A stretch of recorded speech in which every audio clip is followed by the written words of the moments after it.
time for that spring reset. I'm taking a look at everything in my closet and figuring out that, oh no, this absolutely needs to go. And it's about time I replace things so that my clothes aren't older than my 15-year-old. Now you might think that they lasted that long because they were well made, but no, they're in terrible condition.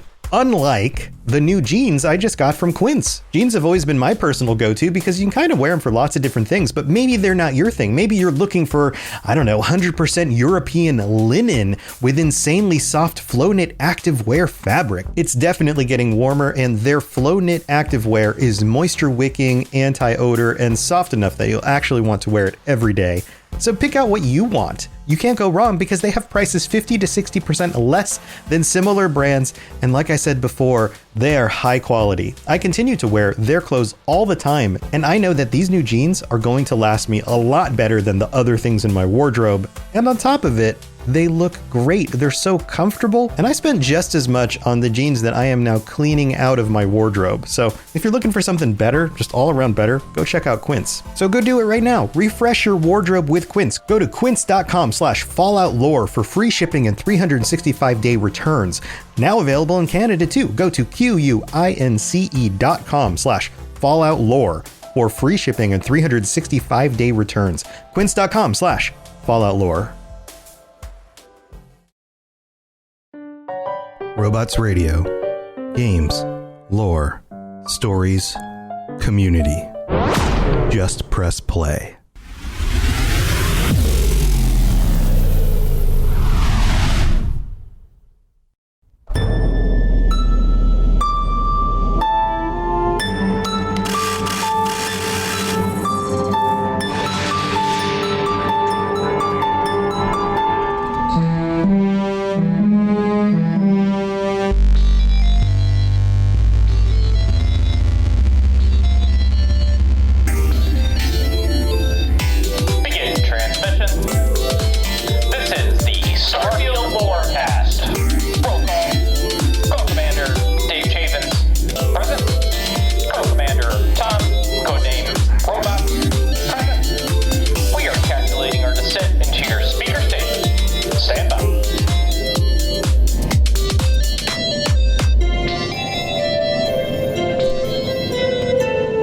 Intro starts out like really creepy, and then all of a sudden it gets super fun.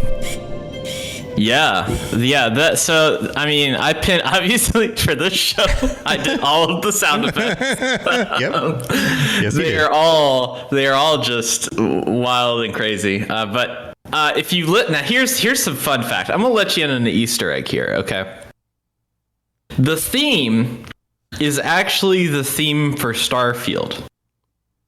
The theme that is in the teaser trailer, which is like the main piece, it's contained within that. It's not the Shepherd at the Dance Club music, because that's what I was going for. But it's in there. It's in there, so it's relative. You just gotta wait for it. Part of my if you look really closely into this podcast, there are some like real secrets that you can find. Yeah, much like the subject hiding. Matter of the show. Yeah, exactly. We are hiding details deep into the things that get released or not intentionally released. We're going to talk about leaks today, or at least a major leak that came out, and our thoughts on it, and some other information around that has been I don't know, what's the word for, is there a verb for detectived? Investigated by the people of the internet. And but we need to introduce ourselves. It's been almost 6 months since we've done an episode of the show, but with a potential E3 reveal of Starfield coming out, we don't know for sure, but looks like it might be a thing that we're getting close to. It looks like we're going to have to start ramping up episodes of this show. So very soon, this might become a weekly podcast. And I hope you guys choose it for your source for any of the lore that we discover underneath Starfield, whatever that might be, but also news and perceptions about the game and all that kind of stuff. So we're going to be here for a while for you guys. I am your host, Tom, or Robots, and this is Dave Chaffins from the internet. Dave, how you doing? I'm doing well. You told me that you would introduce me by that title from pretty much here on out. You told me that a while back. That's Dave because Chaffins, you're famous on the internet. I'm Dave Chaffins. You're the internet's Dave Chaffins, yeah. I was born there, much like Tron. Mm-hmm. Yeah, I'm not Flynn. I'm much like Tron. Are you okay? Are you a digital being at this point? I wouldn't say I'm a fully evolved Digimon, but I'm close. Okay. I'm very close. Yeah. He starts out as a Chafins, and then he evolves into a Dave Chafins, and then he evolves into who knows what comes next. Sir David. Sir David Chafins is his final form. But oh man, so I have to stretch because Twitch redeemed that. Okay, so I'm stretched out. I'm ready to go. Dave, what are we talking about today? What are we going to discuss? Elder Scrolls. The eldest of scrolls. You asked me that on both the Fallout and Starfield podcasts that we do, and I always say Elder Scrolls because I don't talk about Elder Scrolls, but I could. You could. But being that this is the Starfield Lorecast, we're gonna be talking about some leaks. We're just gonna be talking about here some leaks. Here, I'm just gonna put this up here for everybody who is currently watching us live at twitch.tv/robotsradio, where we do the show. And if you aren't watching live, I will include the link in the show notes for you to check this out as well. But we'll do our best to describe for your ears to make them work like eyes. So here we go. Podcast image on. There we go. So this is the big leak that supposedly came out a number of days ago now. It's been a few days. And in it, you can see, and this is the full white version, but the actual top portion of that where you don't see any of the drawings and things is actually transparent. So it depends on the background it's on. Which means that this image had been edited a little bit in order for transparency. If you going from left to right, at the bottom left, there is what appears to be an image of a planetary thing or space station or something, some sort of sketch of a building. All of this is done with what looks like pen-like sketches. And then two potential moons or planets in the background, one that is shaded yellowish and one that is shaded reddish. Then at the top left, you have a little bit of text written in kind of a cursive handwriting. To the right of that, there are what appears to be starships, sketches of different kinds of ships that look very, very boat-like, I would say. And then there is what appears to be a seam that runs down the middle as if this is part of like a notebook or something with the number 74573 and then fades from there. It looks like there might be a .4 or something else that goes on after that.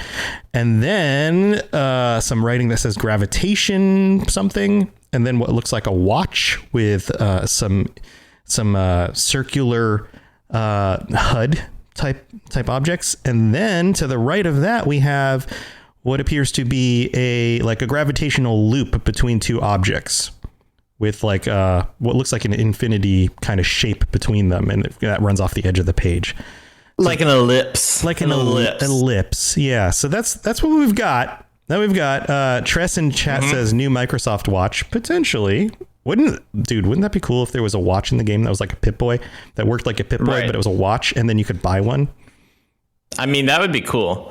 The thing that I see when I look at it is it's like a Castlevania castle in the bottom left hand corner. You got the castle with the moon. Yeah, I'm gonna make this bigger, and you can kind of see it. Okay. That's what I get. But it definitely is probably like a space station of some sort, I guess. Yeah, I don't know. Or a I've been watching a lot of The Expanse lately, and the way the ships on that show they land down on their butts, kind of like the Elon Musk rockets, right? Yeah. So it could be a ship that's landed and standing on a planet or something, or it could just be a building that's tower-like. The Expanse so good? Isn't it so good? Such a good show. I just finished all 5 seasons last night. I just wrapped up the last episode. And I haven't watched the 5th season, but the one that Amazon did where they're on the colony planet was it was like some of the best TV. It was great. It's great. Yeah. No, fantastic. I love that show.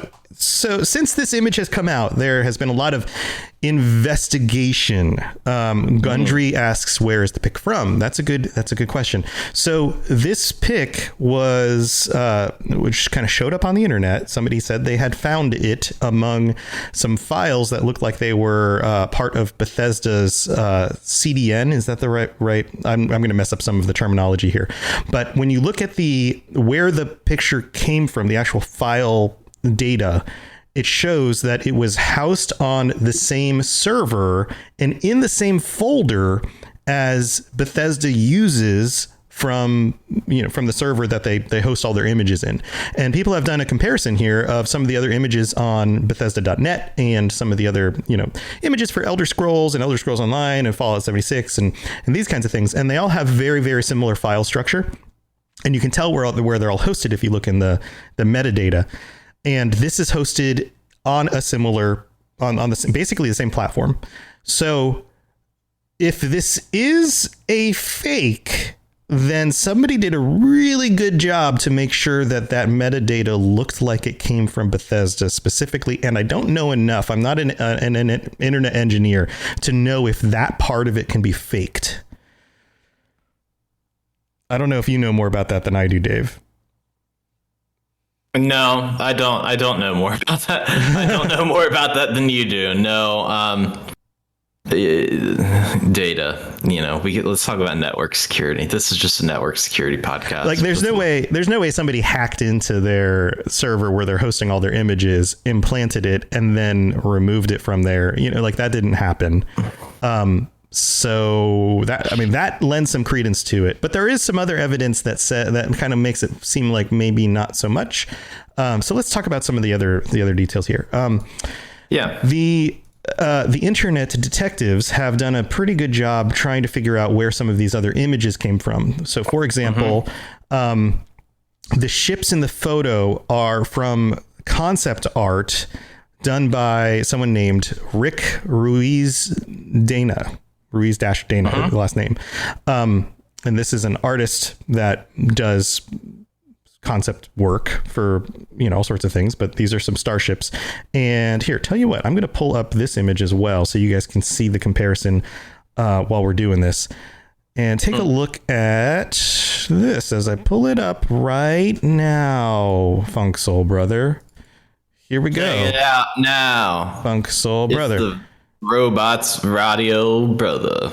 Robots Brother. All right, here we go. So if you look at these sketches, check this out.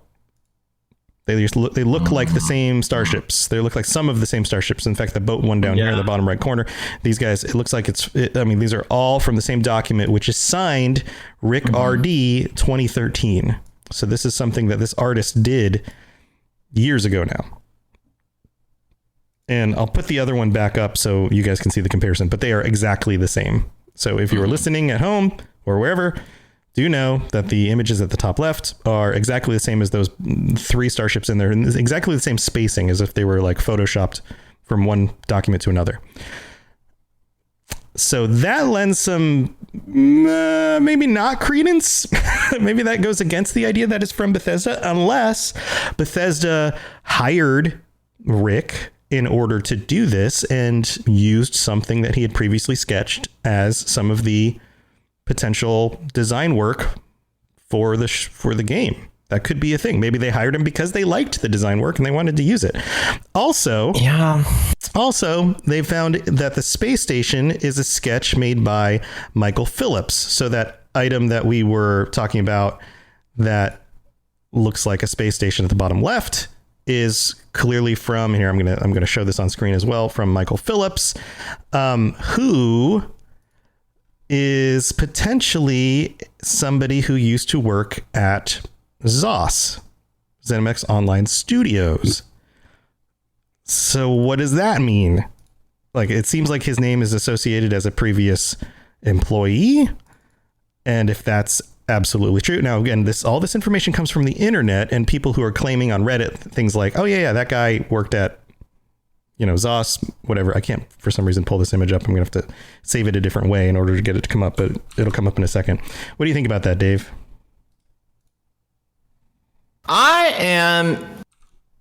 It's interesting to me.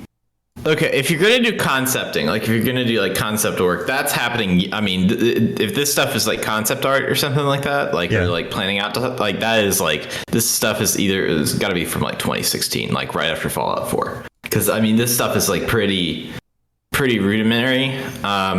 Yeah, they're all basically hand sketches. So if you take a really close look at this image, which is basically the same as what shows up on there, and you zoom into it, it looks like either a very complex looking space station or a bunch of starships floating around an object floating in the center of the screen with like 2 moons in the background, which they've now shaded on the final image that we have. But it is very much the same sketch. Like, this is the foundation for the artwork that is in the leak.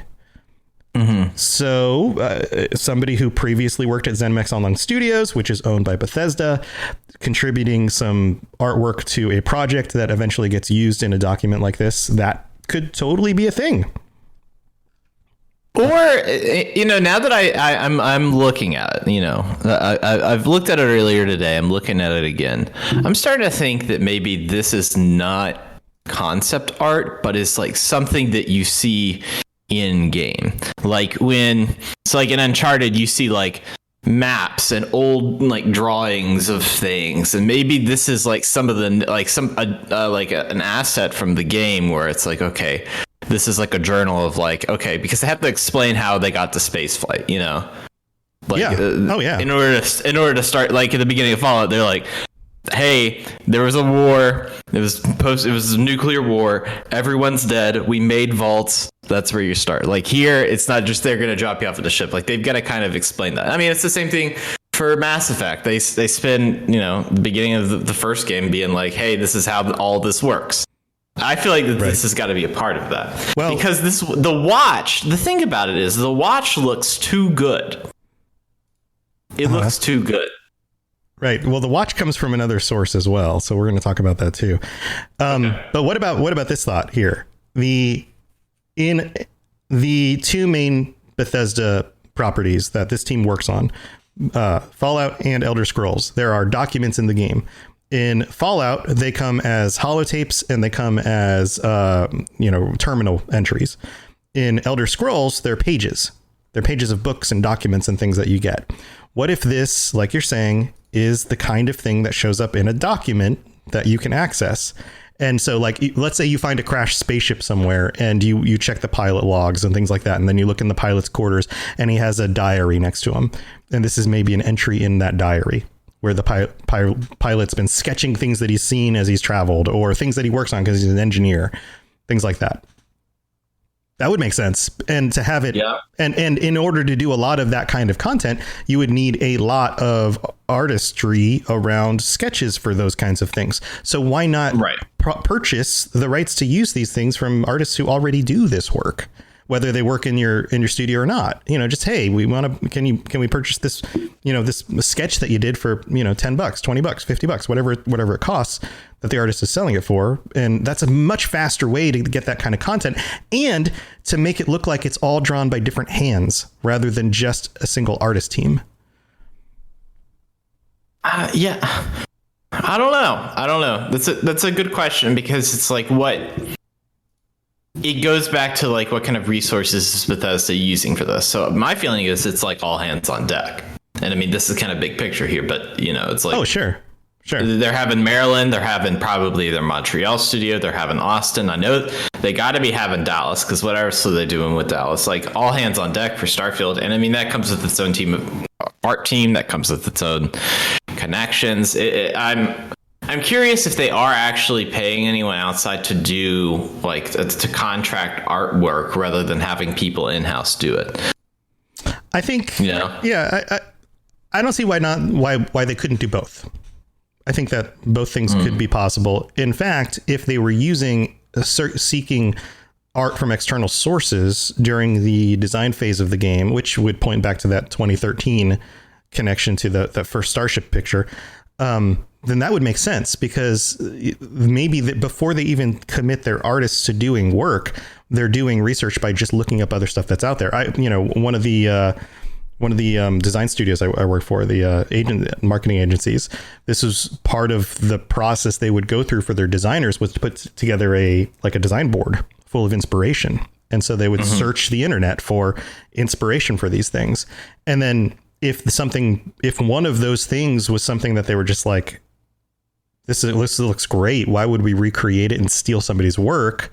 Especially if it's a company like Bethesda that's trying to be up and up with everything. They're a big company. They don't want to get sued. They get sued by a lot of people about stupid crap. Why not just spend the $10 or $50 or whatever it is to purchase the ability to use that artwork?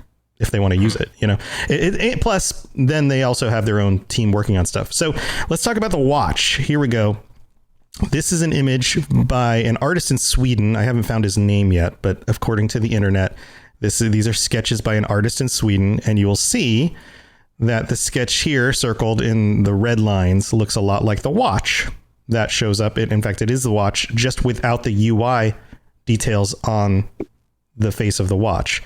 And along with this, there are a number of other angles to very similar watches, other sketch designs for variations on that watch. And down here at the bottom, complete other designs for other watches that look a little bit more rectangular or square and things like this. Like this was came from this artist's sketchbook. Mm-hmm.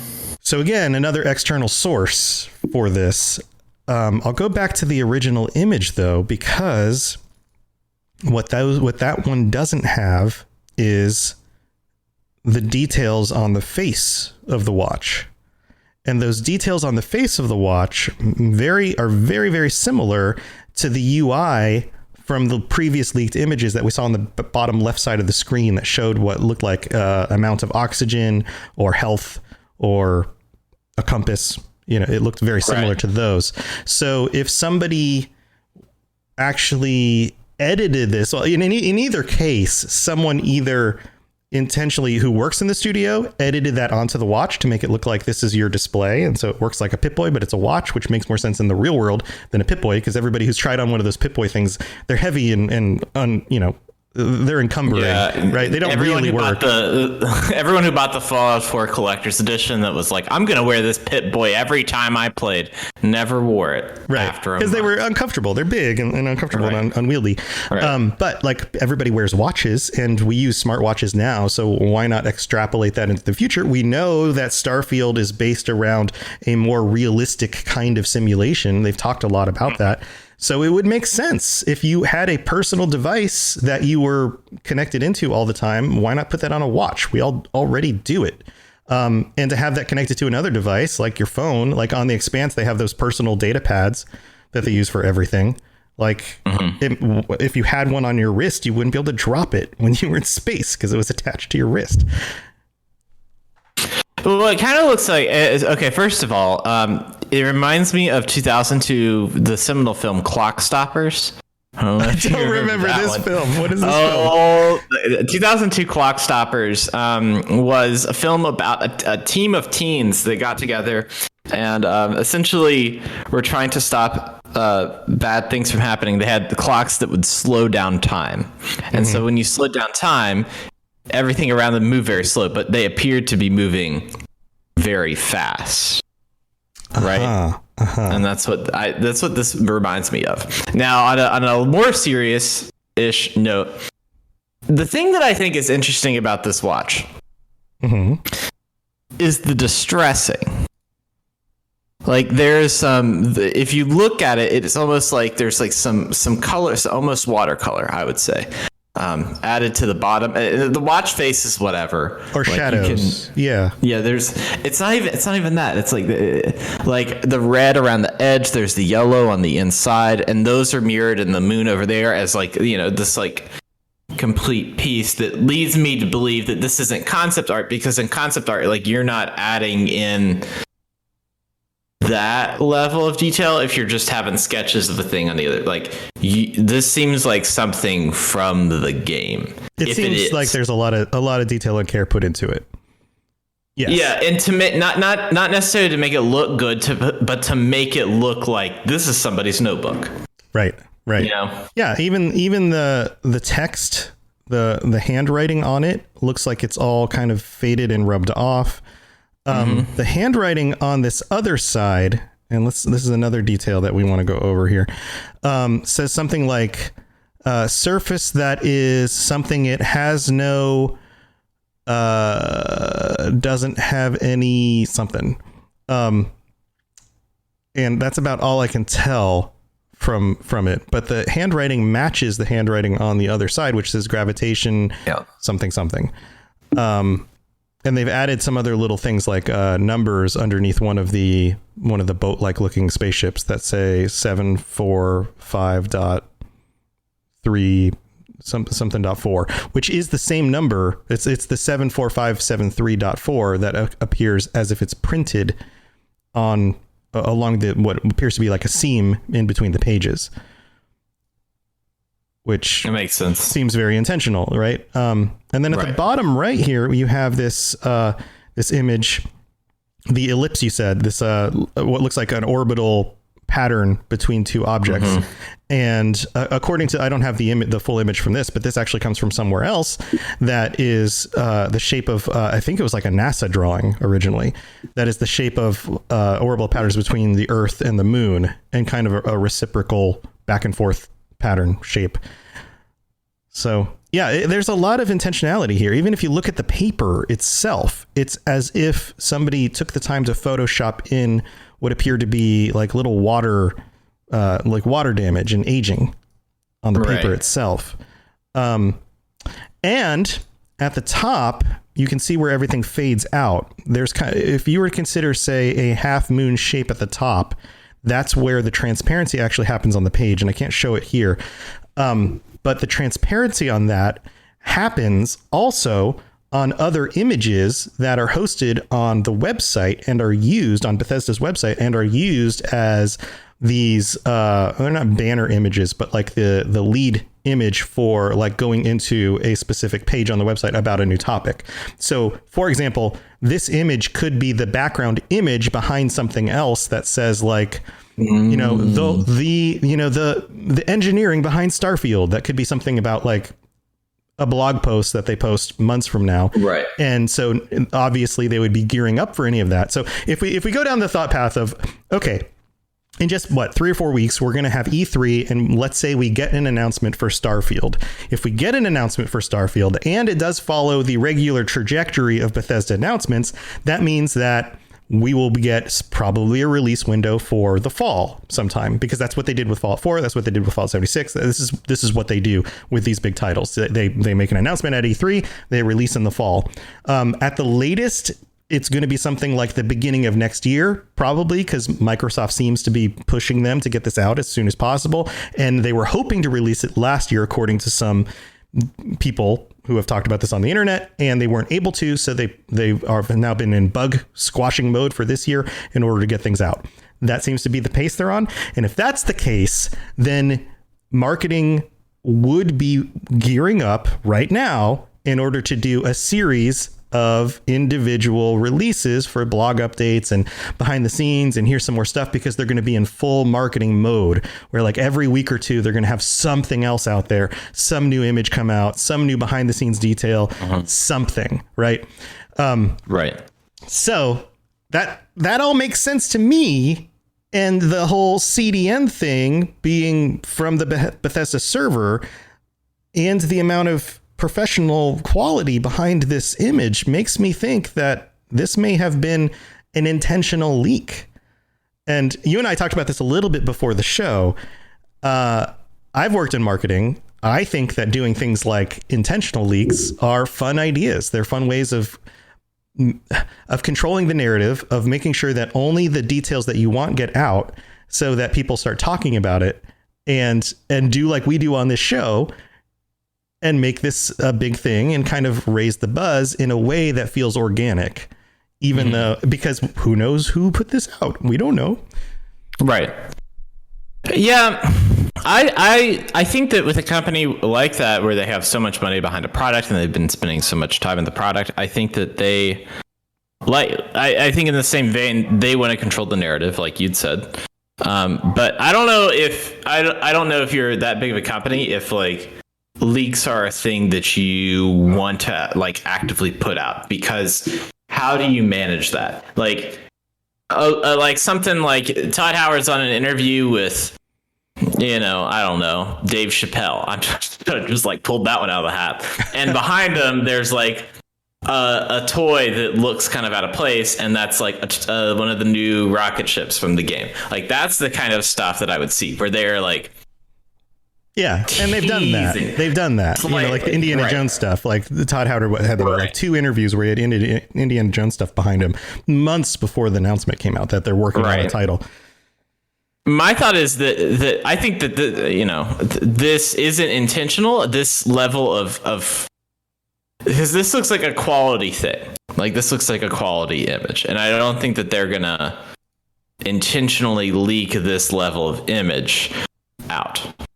That's just my opinion. Well, you don't think that if they had a whole selection of hundreds of images that they've made for the game, that they wouldn't go, we could leak this one out, and it's not going to reveal anything specific enough for anything to be given away, but it will create a lot of conversation because everyone's going to look at each one of these little things on this page and they're going to do like we do and dissect it all without ever really gaining any real substantial knowledge about the game. So this image would work great. Let's just let it go. Yeah, I see what you're saying, but I have an easy thing to do. I have an extensive 0 years of marketing experience, where as you may have a few more. I'm not sure. I don't. A few more than 0, yes. A few more than 0, yeah. I don't know. I don't see how. I don't think that leaks are intentional. And I think that, and that's why it's like, you feel bad. Like some leaks are bigger than others. I don't know. Like, and so some are intentional, maybe some are unintentional at that point. Like, I mean, if we look back on big video game leaks, like Ubisoft is making a Mario Rabbids tactical strategy game. Who saw that coming? Nobody saw that coming unless you got the leaks.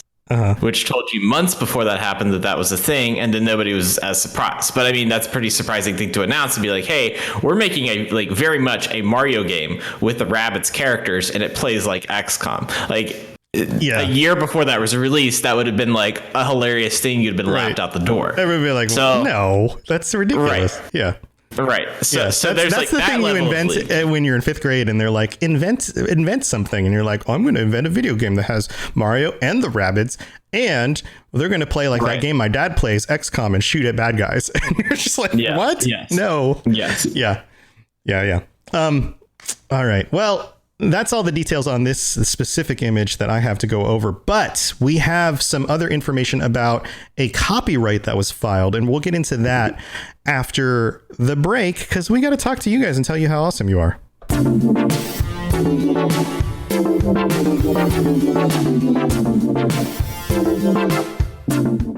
I need to come up with more reasons to use our sound effects.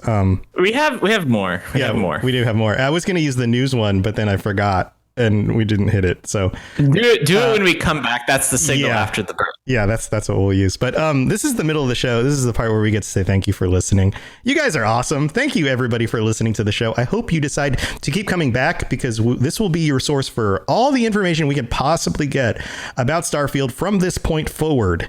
And Dave and I are very excited about the game. We hope that we're going to get the leaks and things that, that this means that we're getting a reveal at E3 and eventually a release this year, because that would be phenomenal. We would absolutely love that. So, but we do need your help in order to make sure that this show is a success. So please, please, please, if you have friends that enjoy Bethesda games, if you're playing Fallout and you like to listen to us on the Fallout Hub, or if you're playing Elder Scrolls, even though Dave says he's going to talk about Elder Scrolls and never does, but I talk about Elder Scrolls on the Elder Scrolls Lorecast. If you like any of these other games, and you have friends that play these games, let them know about the Starfield Lorecast. Please, please, please. It would help us a ton. The only way that these shows become successful is because of you guys. And so we really, really do appreciate the help. So thank you so much for all of that. Let's move on to more news. Are you interested in keeping up with all the latest gaming news, but you're just too busy? Well, I've got the podcast for you. The Robots Radio Show is a daily gaming news show where I bring you in a quick format all the top news about video games, nerd culture, and even the best deals. You can find the Robots Radio Show on Spotify and Apple and all the different podcatchers, and you can join me live, twitch.tv/robotsradio at around noon Eastern every day. Come talk about game stuff with me. Again, that's the Robots Radio Show. Available everywhere.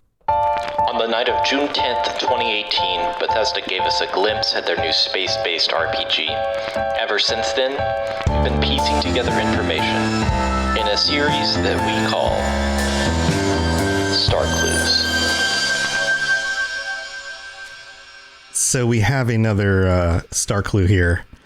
There was a copyright filed for Starfield that points also to a potential release date. This copyright is for 2021.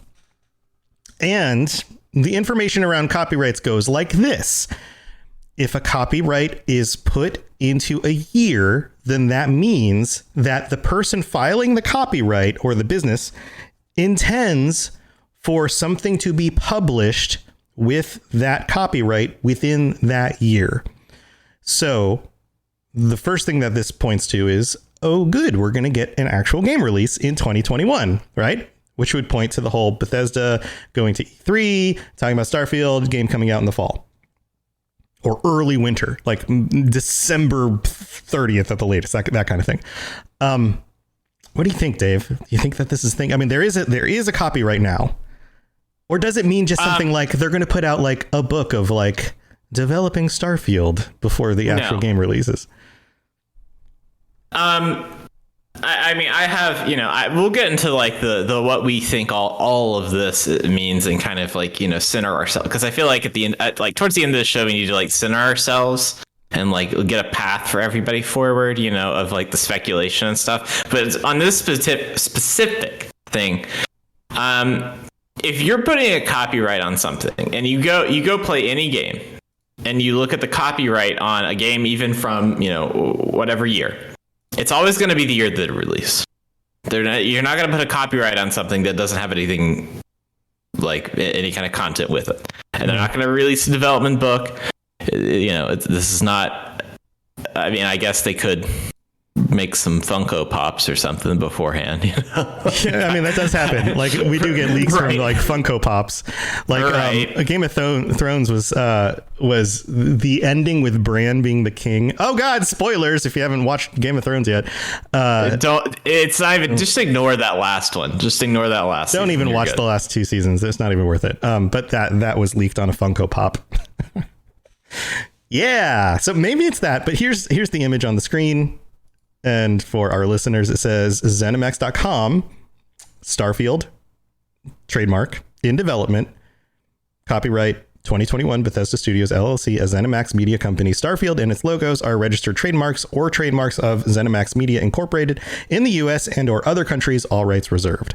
So this is an official copyright. This has been actually submitted and exists now and is a real thing. So now the other side of this is that it may signal intentionality to release in 2021.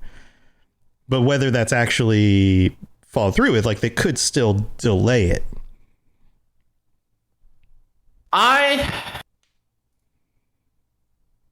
So I don't think they're going to delay it. And here's why. I think that they are gonna. Here's my bet. They're gonna release it, or not release it, but announce it at E3. It's gonna be released sometime in the fall. Every single Bethesda studio is working on this.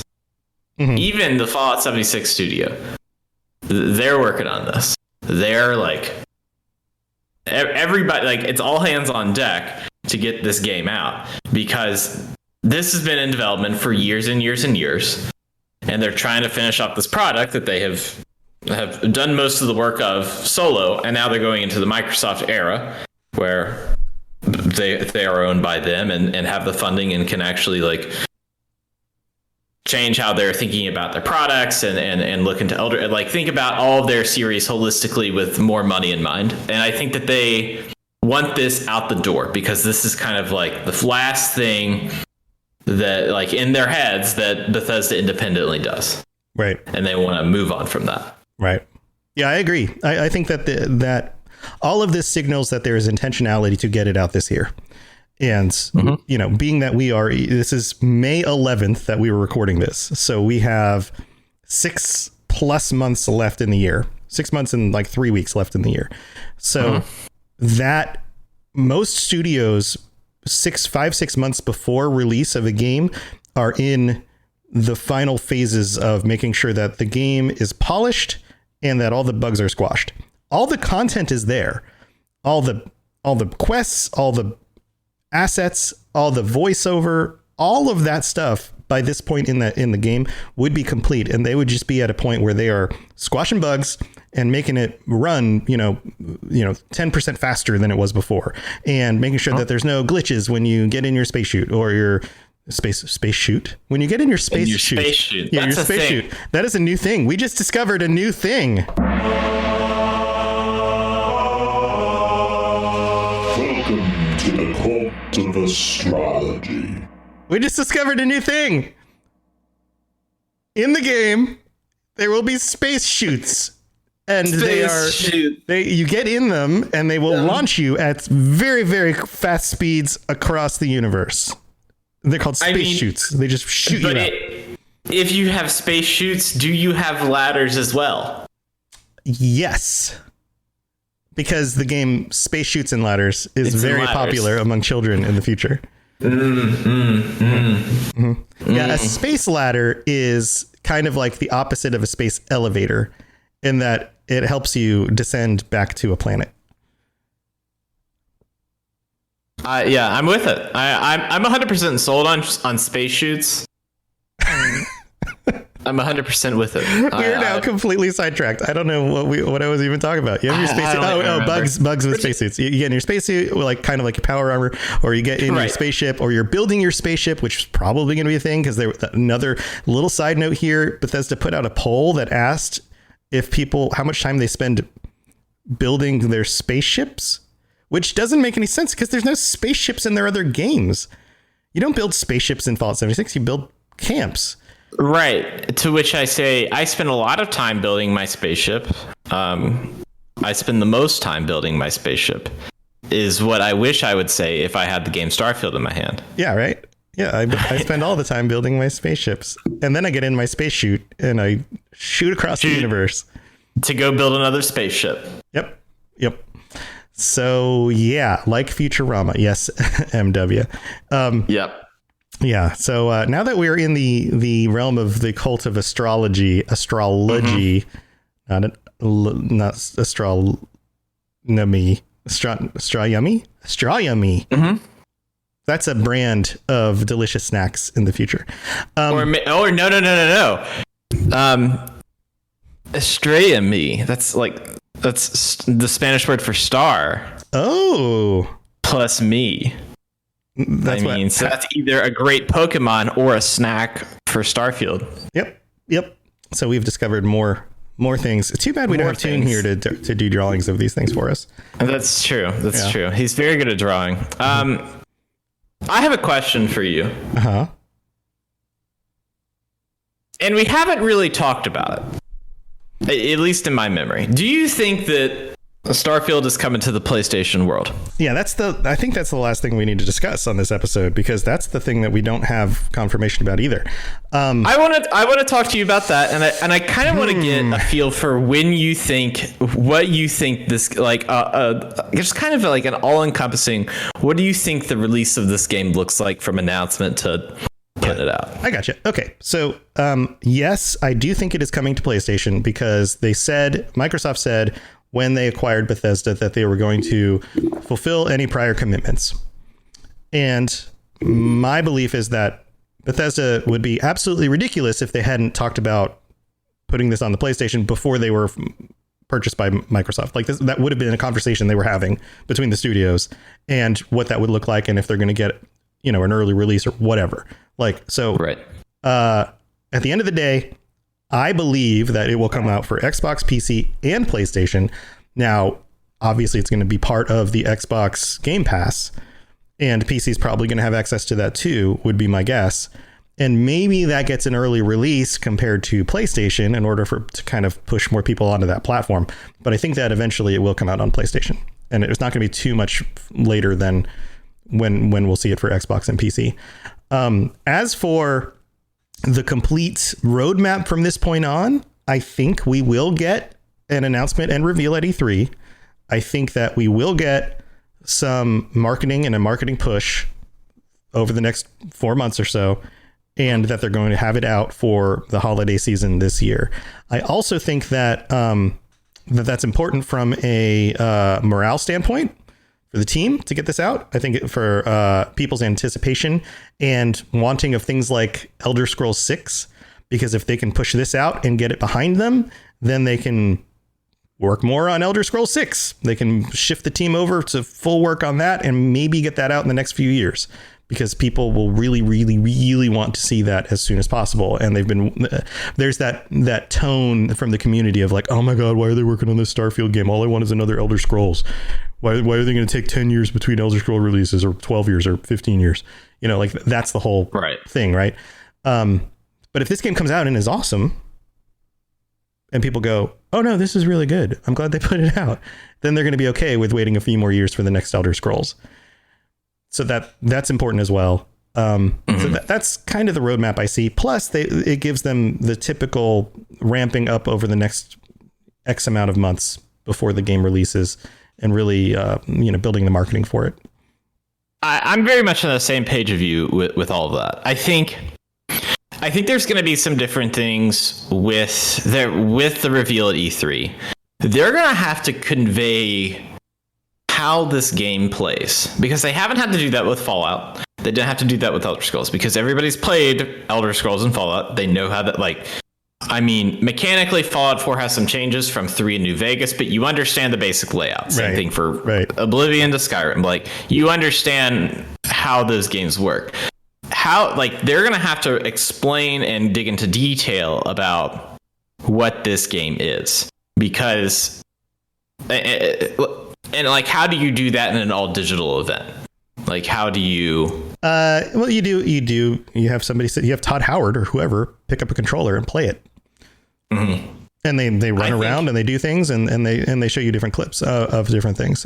Just like you would have on the previous shows highlighted different aspects that were different from previous games, because most of the time they did that. So like if you go all the way back to the Skyrim reveal, they're like, hey, you get to run around in Skyrim instead of in Cyrodiil, but check this out, there are dragon shouts, throw, and they're like, oh, that's really cool, and you can wield a weapon in both hands. Oh, that's really cool. Like, that's the stuff they pointed out that was different. So I think they'll do something very similar. We know it's the same game engine. We know it's probably going to be a first person game. They're going to show you running around, but then they're going to be like, but check this out. You can build a spaceship. You can launch it. You can plan a trajectory to another planet, or, the conversation system works like this. So there should be it's still foundationally going to be similar to the other games. It's just going to be there. I'm guessing have a lot of new systems that we haven't seen before, because it's a completely different setting. And it's, like they've said, the biggest technological leap that they've made since like Morrowind. Right. They're going to have a hard time of how they're going to put that out there for people to like get it. Because like normally at these big conventions, you're a journalist, you go behind closed doors to look at stuff. Anything that's like coming out like that year, like when they do, I forgot like for like a big Bethesda game, they're gonna have like people played Doom Eternal the last time they had like an in-person show, and they played a ton of Doom Eternal, had a lot to talk about. With this one, where it's all digital, not a lot of people are like, how do you function with that? And I kind of had this wild idea of something they might try. If you want to drive, because I think this is coming out on all the systems. I think this is they have spent years making this game. It's gonna come out, and we've seen that like Psychonauts 2. Isn't out yet. It's being made by Double Fine. They're a Microsoft-owned studio. That's coming out in PlayStation because they had a FIG campaign, which is like a Kickstarter-esque thing for the PlayStation version. So they're making a game under an Xbox Studio. It's coming out on PlayStation. And same thing for In Exile's Wasteland 3. That's on PlayStation as well. So my thought is, okay, what can we do? How can we like reward or necessarily say, okay, our future is with Xbox, like as Bethesda? I think that Game Pass owners are going to be able to get a small demo of Starfield. You think so? Day and date they announce. Yeah, you think they'll just download like a 15 gig, like here's the first hour of the game. Or like here's like it seems like there's a lot of space stations. That's one thing that's confirmed. Is there will be a space. I have seen a space station with my eyes, and I think that it's going to be something like that, where it's like, here is a demo. It's going to be free for Xbox Game Pass owners. Right. And they did that. They did much a similar thing, and they gave me the idea because they just released Resident Evil 8, and that had an exclusive PlayStation a PlayStation 5 demo that maybe lasted 15 or 30 minutes, like depending on if you just walked around and were like, oh, look, like, look at this like gold can in the floor, isn't that cool? I think that they're going to do something like that. Yeah, even if it was just like here's the character creator, and now you can walk around your introductory spaceship or station or whatever. Yeah, that would be awesome. Also, because the Microsoft stuff was wrapped up a few months ago, that might give them enough time to package that up into a demo release, because it takes a few months to take a chunk of a game and, section it off for a demo. Like, that takes part of the team really focusing and being able to do that. So, right. Yeah, that could be a thing. That would be really cool. I would poop myself a little bit, a little bit of poop, but yeah. They have to communicate that they are, because the game is a lot of like big industry insiders and stuff industry insiders, I put in quotation marks, are being like, this is going to be an Xbox exclusive. And I think that it's going to be a game on Games Pass. It comes day and date, and PlayStation owners and people that want to actually buy the game are going to pay $70 now. The games are charging. Like, you want to come to the Starfield party, you just got to pay the price and you're there. And this will probably be the last, this may be the last like game that Bethesda puts out on the PlayStation ecosystem, or whatever that may be. There's the other one, Deathloop. That's definitely going to be. Well, Deathloop and Ghostwire Tokyo are both PlayStation exclusives. Right. So they have to be, but right. But yeah, potentially, unless we get Game Pass on the PlayStation, which I think would be awesome. I mean, I'm interested in what they're going to do with Elder Scrolls and Fallout. I feel like it's a no-brainer to make it Xbox and PC exclusive, of essentially saying, okay, this is our flagship, and we're going to move this forward. That makes a ton of sense. When you spend so much time with development, Starfield, though, when you've already you've put a good amount of resources already of like making a PlayStation version. Like, game development is not like, I'm going to make a game and then decide at the very end who I'm going to send this to. Right. No, right. That's not right. That's not how that works. You've already been working on it. You've been QAing it. You've been fixing bugs. You've been, for every single version. This is something we talk about on the Cyberpunk Lorecast. They even have in the show notes where they, like the Stadia version gets updates, individual unique updates, which, like, even that, I'm just like, isn't it just running like the PC version on a server? No, it has a very specific edition just for Stadia, which is kind of like, man, every time you splinter out to a new platform, that's just more development. So, So I think though, with having that release idea, they got to have something for Xbox people where it's saying, okay, you have chosen to be a part of people that already have a Series S or X. Or that's the next gen version, right? Yeah. I get confused. Yep. Okay. Because there's the Xbox One, Xbox One S, Xbox One X. Yes, that's the joke. It's very confusing. So people that already have that, they want to be able to reward, and be like, you're in this ecosystem, you're gonna get Bethesda games, and this is going to be the place to play it. I think a demo makes the most sense. Yeah, I think that's a great idea. I would love for that to exist. So, Bethesda, I know you're listening. Let's get a demo. I'd also love to hear our listeners' thoughts on this. Join us on the Robots Radio Discord. There are already over 1,400 people on the Discord.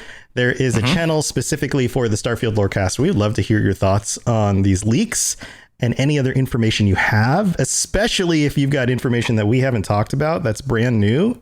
We'd love to call you out on a future episode of the show and say, hey, so-and-so pointed this out to us. It's a really cool thing we have to talk about.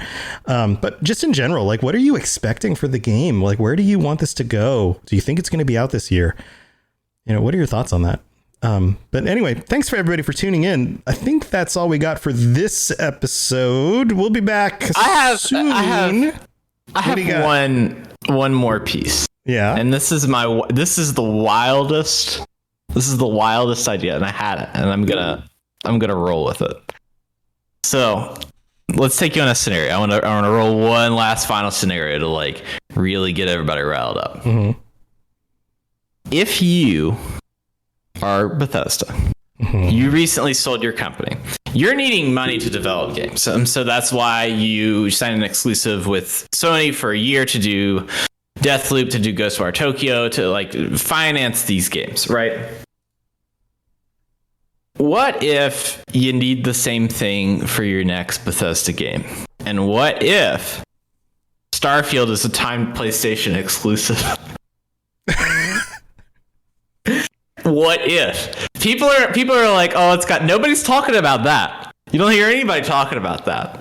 But we don't know, when they said prior agreements, we don't know what that could mean. They haven't said a pip about Starfield. That's true. Like I was saying, they would have been negotiating this stuff already for a while.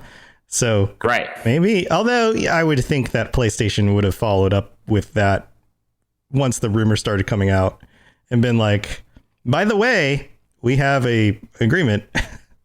This is where you're going to... Don't worry, PlayStation fans. You'll still get Starfield, and you'll get it earlier than everyone else.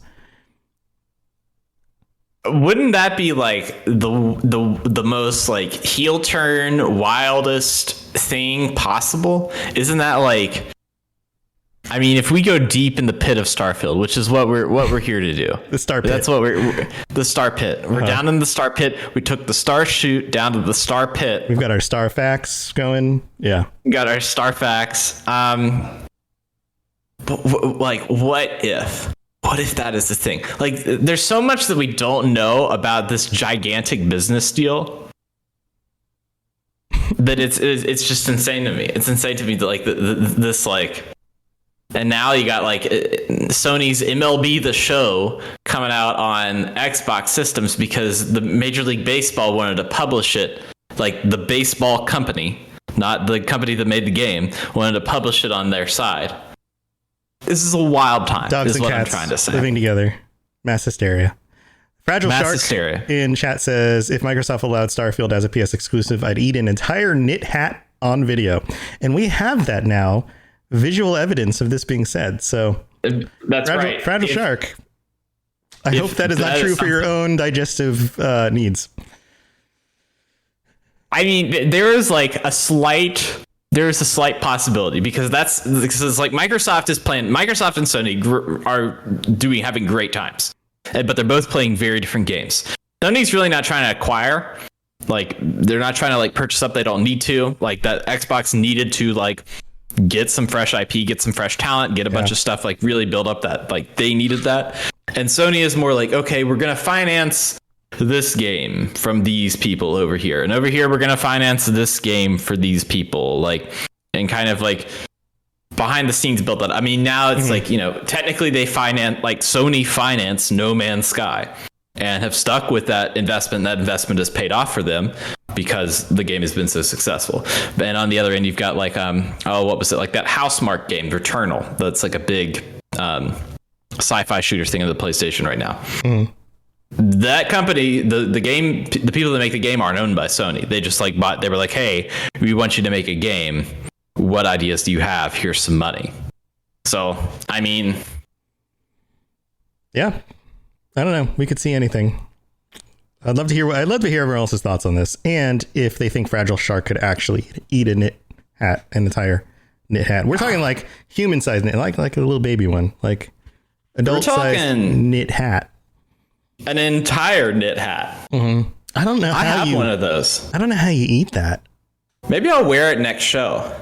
Chop it into little bits. Maybe I'll send him. I can send him. My wife made that, so she would probably be a little upset if I sent her knit hat that she spent months making to someone that I knew over the internet because I wanted to see them eat it. Yeah, I feel like that's not. Yeah, Crystal says Crystal's going to eat a top hat. It looks like, or a fruit bowl hat. Well, a fruit bowl hat seems to make more sense. But if it's rubber fruit. If it's rubber fruit. Yeah, like fake rubber fruit, or like, you know, like the peaches with like the suede on the outside or whatever that makes them feel soft and fuzzy. Yeah. Ooh, I don't know. Weird. That's a weird feeling. It's like fun to touch, but then when you think about your tongue touching it, you're like, Nope. Not the mouthfeel on that is all wrong. Well, Dave, it's time to get going. You got anything else going on you want to share before we head out?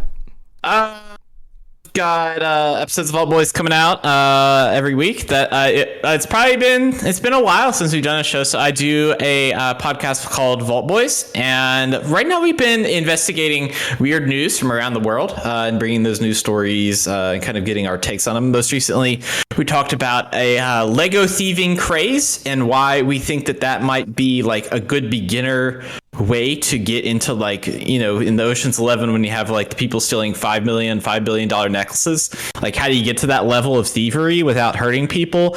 And we think that maybe that's Legos, and there's a whole discussion behind that. Okay, I'll have to tune into that. You can check out, because I have no idea what that means. Dave and I are also on the Fallout Hub, which comes out bi-weekly, so every other week. If you enjoy Fallout 76 and you want to hear about all the latest news and details on that game, you can check that out. It's available everywhere.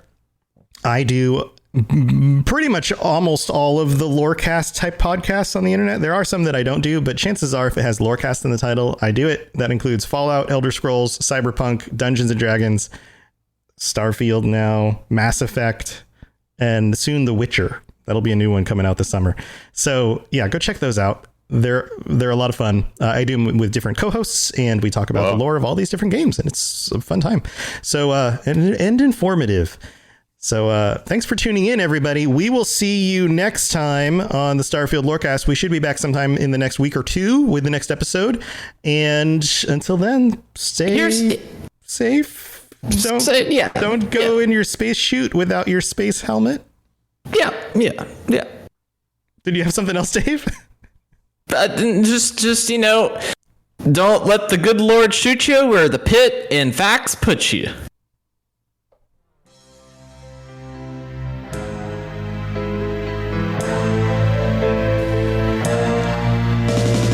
Thanks for listening to the podcast. We hope that you enjoyed this show. Did you know that parodies are copyright protected? Tell a friend and review On iTunes. Or other services. Dave and Tom excited for Starfield.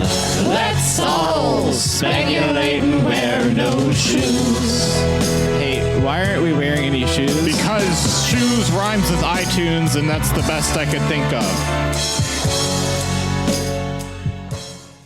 You've been listening to a Robots Radio podcast. Smart shows for interesting people. Check out all the shows at robotsradio.net. In a world where solid-state electronics and vacuum tubes are still meta, people never stop loving atomic-powered everything. A chosen 500 stepped inside a subterranean vault to be spared the nuclear horror of the inevitable Great War. 25 years later, they emerge after the fallout settles to retake Appalachia. Among them, two former rivals whose blood feud will tear West Virginia apart in their epic struggle for survival. Chad, a vault bro who has a strength of 15, an intelligence of 2, and is a complete wasteland dickhead. Simon, a complicated anti-hero who chooses light and hope, but accidentally becomes a cannibal and wakes up naked and afraid with a Scorch Beast queen after a date goes terribly wrong. What? I mean, it's a wild wasteland, right? This dark humor radio drama will have you driving off the road and crawling out from under the fallout. 2 men, 1 wasteland, and so many nukes. Chad, a Fallout 76 podcast, rated R, now streaming on your holotape player podcasty thing.